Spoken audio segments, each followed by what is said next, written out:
Direct రాజకీయాల్లో ఎప్పుడు కూడా నేను ఇన్వాల్వ్మెంట్ అవ్వలేదు అసలు. ఎప్పుడన్నా నా వంతుగా చేయాల్సిందల్లా నేను ఆరోగ్యం, కొందరు మందికి విద్య, అవసరం ఉన్న వాళ్ళు ఉంటే అప్పుడప్పుడు ఎంప్లాయ్మెంట్ కోసం హెల్ప్ చేసేవాడిని. హైదరాబాద్ నుంచి ఇక్కడ డాక్టర్ని తీసుకొచ్చి సర్జికల్ క్యాంప్స్ కూడా చేసినాను.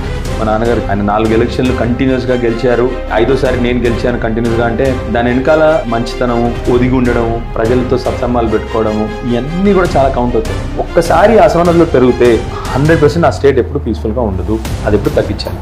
అందుకని గత 10 ఏళ్లలో కేసీఆర్ గారి నాయకత్వంలో మీరు చూస్తే బంధులు లేవు, రాస్తారోకలు లేవు, కర్ఫ్యూలు లేవు, అందరినీ కూడా సమానంగా చూస్తారు. కాబట్టి దట్స్ విచిత్రం ఏంటంటే ఐఏఎస్ ఆఫీసర్లు కూడా ప్రభుత్వం ముందు తల వంచుకుని ఉంటారు. ఎవరో ఉండే ఒక 5-10 ఏళ్ల మాటలు ఈనేసి అన్ని చేసుకుంటూ వాళ్ళ ముందర తల వంచుకుని ఉంటే బాధేస్తున్నారు. మీకు అన్నీ ఉన్నాయి, మీరేంది అసలు రాజకీయంలో రావడం?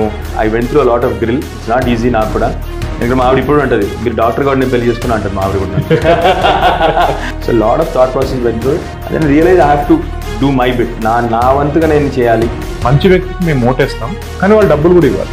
దీనిలో అసలు చేంజ్ వచ్చే అవకాశం ఉందంటారా? నువ్వు డబ్బులు ఖర్చు పెట్టినా ఖర్చు పెట్టకపోయినా ప్రజలు నిర్ణయించుకుంటే నేను తీసి బయటపడేస్తాను. నువ్వు డబ్బులు ఖర్చు పెట్టకుండా రూపాయి కూడా ప్రజలు లేదు ఈయన గెలవాలి అంటే 100% ఆయన తీసుకొచ్చి ప్రజలు గెలిపిస్తారు. నా ఆశయం ఏంటంటే రాజకీయ నాయకులందరూ అభివృద్ధి పనులు పోవాలి. సడన్గా మధ్యాహ్నం బ్రేకింగ్ న్యూస్ అన్నిటిలో డాక్టర్ సంజయ్ని వాళ్ళ నాన్న కొట్టిండు, డాక్టర్ సంజయ్ టీవీ వల్ల కొట్టిండు, హైదరాబాద్ వెళ్ళిపోయిందని చెప్పి బ్రేకింగ్ న్యూస్ అన్ని. యూ ఓంట్ బిలీవ్ ఆ న్యూస్ ఎంత స్ప్రెడ్ అయిపోయిందో.